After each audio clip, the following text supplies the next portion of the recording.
The desert wore twilight like a tattered shawl, the horizon stitched in bruised purple and gold. Caleb Hartwell sat by a fire no bigger than a lantern flame, its smoke curling like questions into the endless sky. His horse stood tethered nearby, ribs faint in the dim light, shifting restlessly as if it too could feel the hunger prowling in the dark. Caleb's life had become a map of empty roads, each mile marked by silence, each town leaving him lonelier than the last. Somewhere back in the folds of his memory, a woman's face lingered, the one he failed to keep safe. He never spoke her name aloud anymore. He carried her absence the way a saddle carries weight, always pressing, always there. The first howl came low and far, a sound that crawled over his skin. Wolves. He muttered a curse and tossed another stick into the fire. He knew their voices well. He'd heard them enough nights to tell hunger from morning. Tonight was hunger. Then another sound. Not the wild keen of wolves, but a child's cry. Faint. Fragile. Trembling in the wind like a bird's wing caught in thorns. Caleb rose, rifle in hand, and followed the sound. His boots sank into the dust, the mesquite thorned against his coat. The cries grew sharper, desperate, until he broke through a stand of brush and saw it. A dying fire, nearly ash. Two girls huddled close, eyes wide as the moon, their small bodies wrapped in thin blankets. Wolves circled them in a ragged ring, gray shadows slipping through the dusk, teeth catching light. The fire was no longer a shield. It was a beacon drawing predators in. The older girl, barely past 12, spread her arms around the younger, her jaw set though her body shook. The smaller one buried her face in her sister's chest, whimpering softly. They looked like sparrows surrounded by hawks. For a moment, Caleb froze. He could have turned back. No law said the children were his to save. But loneliness is a cruel teacher. He saw in their terror a mirror of the emptiness he carried. His hand tightened on the rifle. A wolf lunged first. Caleb's shot cracked the night, sparks spitting from the muzzle. The beast fell, rolling in the dirt. The other snarled, eyes blazing. Caleb stepped forward, shouting, the brim of his hat shadowing his face. Another wolf came low at his flank. He swung the rifle like a club, striking its skull with a hollow thud. Pain burned across his arm as teeth grazed flesh. He stumbled back, grabbing a branch from the fire. Flames hissed, the smell of pitch filling the air. Now it was man against hunger. He swung the firebrand, each arc painting brief, furious light across fur and fangs. The wolves snapped and darted, testing his weakness, but Caleb stood rooted. His breath came harsh, heart thundering in his ears. The children clung tighter together, the younger girl crying, "Please, please." It was not a battle of strength, but of will. The wolves, lean from winter, pressed close. One leapt and Caleb caught it midair, knife flashing. They hit the ground in a tangle, snarls, the hot stink of breath, the knife sinking once, twice.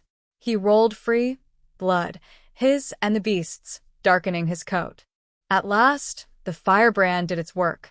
The surviving wolves backed away, hackles raised, before melting into the darkness, their howls echoing into distance. Caleb stood swaying, chest heaving, face lit in the dying glow of the fire. Silence returned, thick and heavy. The girls were still curled together, eyes wide.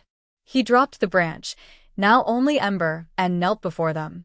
His voice came softer than he expected. "Easy now, they're gone." The older girl's arms tightened around the younger. Distrust flashed in her eyes, dark, guarded, measuring him like an enemy. "Don't touch her," she whispered fiercely. Caleb didn't. He only shrugged off his coat and laid it carefully across their thin shoulders. The younger girl, trembling, peeked out at him, her face streaked with tears, small and frightened, but searching. "What's your names?" Caleb asked low. The older girl hesitated, then said, "Nayeli." She touched the younger's hair.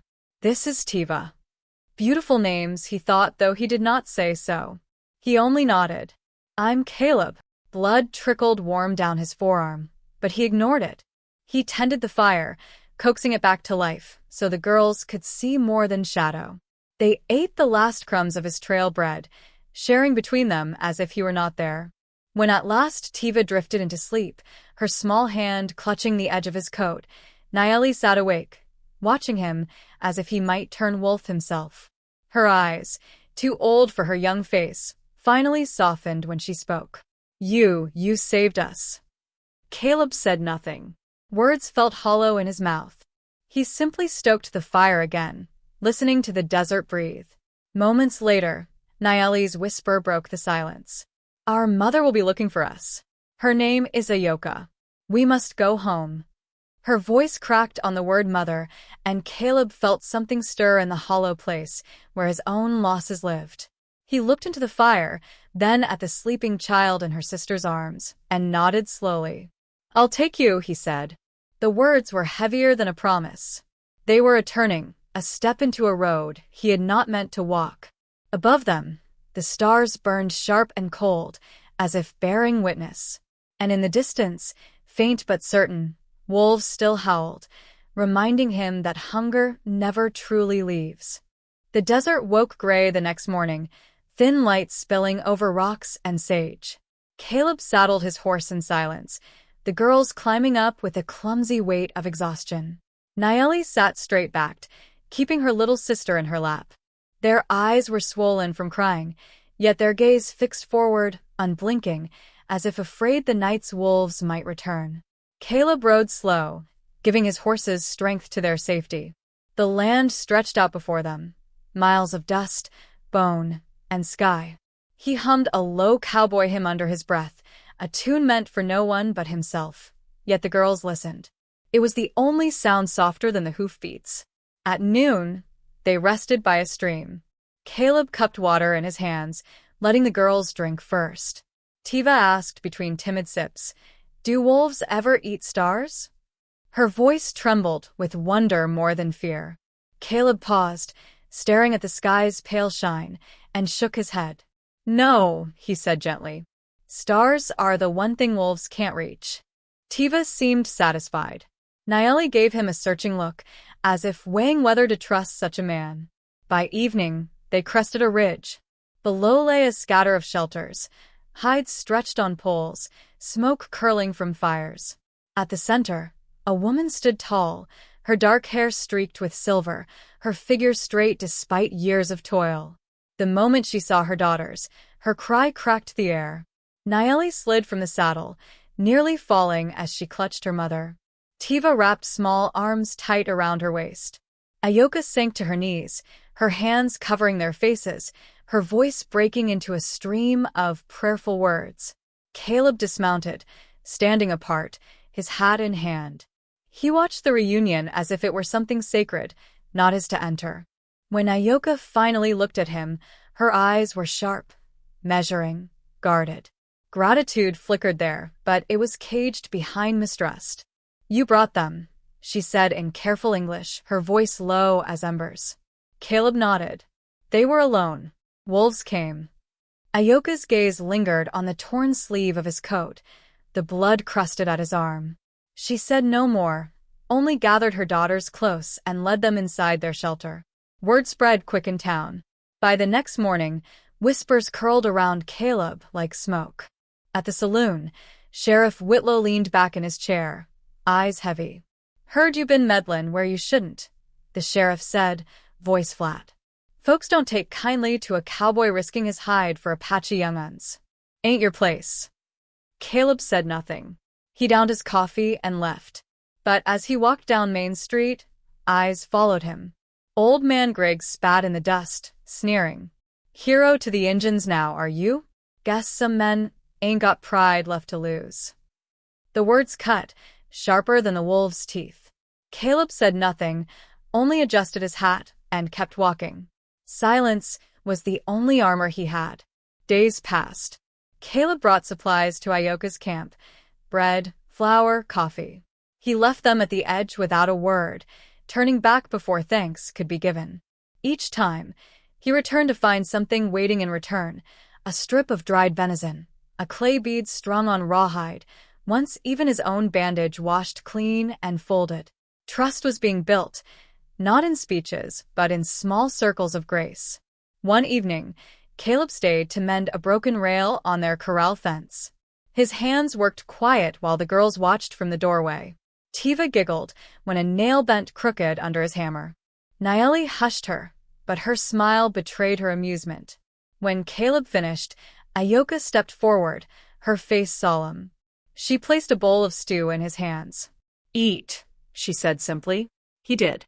The food was plain but warm, the first he had eaten among family in years. Silence stretched between them, not cold but steady, like two people listening for the same distant sound. But not all silences were kind. One afternoon in town, Caleb felt the sting of judgment more openly. A group of men at the saloon porch muttered loud enough to carry. "Wolf lover," one jeered. "Wait till them savages turn on him. Best put him out with the trash before he brings trouble down on us all." Caleb's jaw tightened, his hand hovering near his revolver before falling away. Violence would only prove them right. He turned his back and walked on, but the words trailed after him like burrs clinging to cloth. At night, alone by his fire, Caleb turned the bracelet of rawhide and beads in his hand. The girls had left it for him, a child's attempt at honor. It sat light in his palm, but heavy in his chest. He wondered when last anyone had marked him as part of something more than dust and drift. In the distance, coyotes sang. Their voices rose and fell, sharp against the stars. Caleb thought of Ayoka's words, spoken one evening when she finally allowed him to sit by her fire. "The wolves come in many forms, cowboy," she had said, her eyes steady on the flames. "The hardest are not the kind with teeth." He had no answer then. He only listened to the night and to the steady breathing of two girls who had fallen asleep against their mother's shoulder, safe for now. The days lengthened into a quiet rhythm. Bread left at a doorstep, wounds tended without words, children's laughter flickering in and out of his solitude. Caleb's place was not yet clear, guest, outcast, something in between. But in the hush of each evening, with the stars crowding the sky and firelight painting their faces, a new truth was taking root, that a man does not find belonging in land or in town, but in the fragile circle of lives that choose to hold him close. And though he could feel the weight of every eye in town pressing against him, Caleb began to understand, perhaps for the first time, that survival meant more than drawing breath. It meant carrying bread into hunger and standing against judgment like a fence against storm. The desert seemed to hold its breath. Summer had thickened the air, and with it came whispers carried from porch to porch, saloon to street corner. Caleb felt them long before the first footsteps gathered in anger. Old Man Griggs lit the match.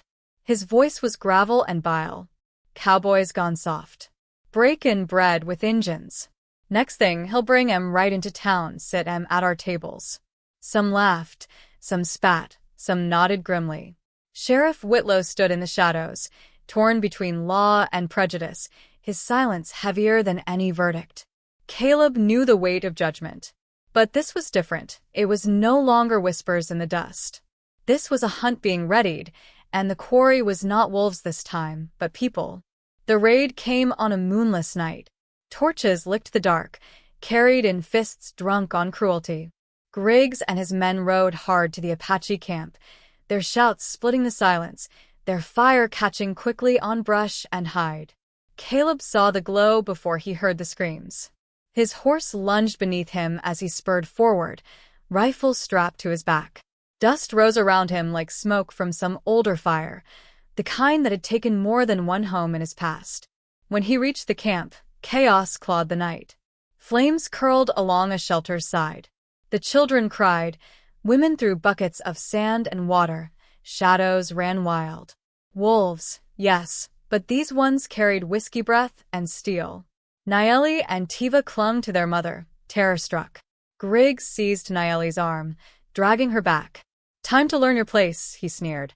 Caleb's rifle cracked. The bullet struck the dirt inches from Griggs' boot. Silence froze the moment. Caleb dismounted, standing square, the fire painting him in savage light. "Let him go," he said, voice low as thunder. Griggs snarled. "You side with them, Hartwell? Then you're less than a man."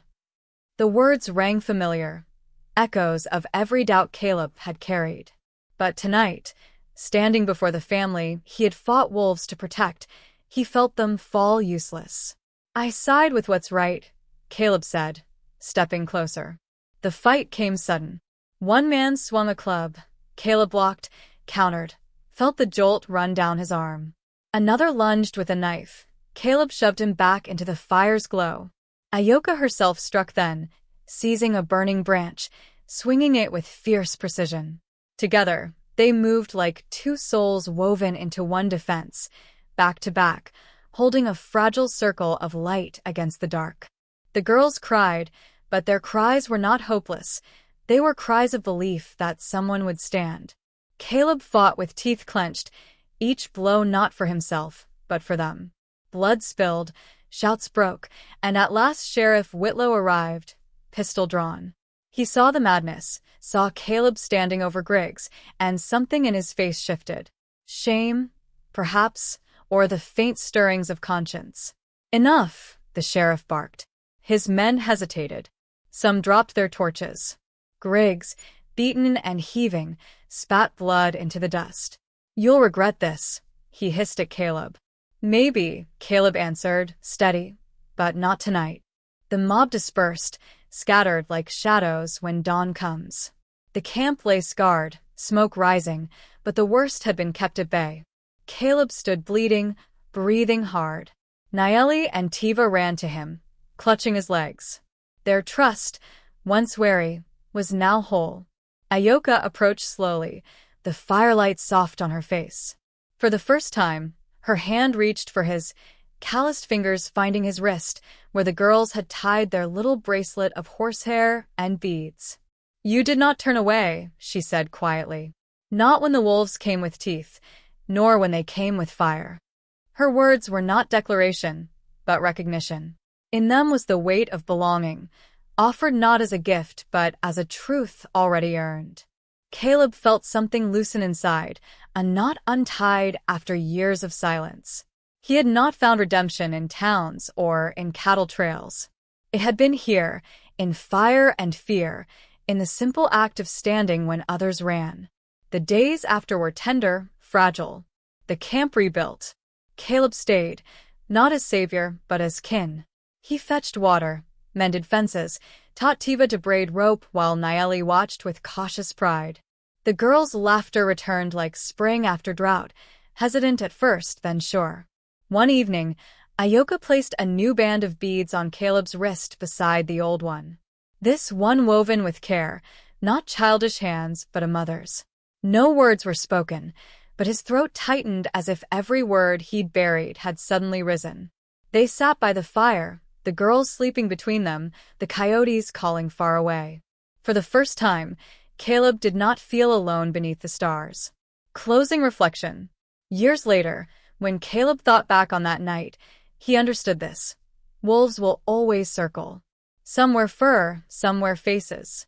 They come hungering for weakness, for silence, for fear. But fire, small though it is, can hold them back if someone tends it. And sometimes, if you're lucky, the fire gives more than warmth. It gives you a place to belong. So remember this, traveler. When judgment burns and loneliness bites, stand your ground. Carry bread where there is hunger. Protect the circle of lives entrusted to you.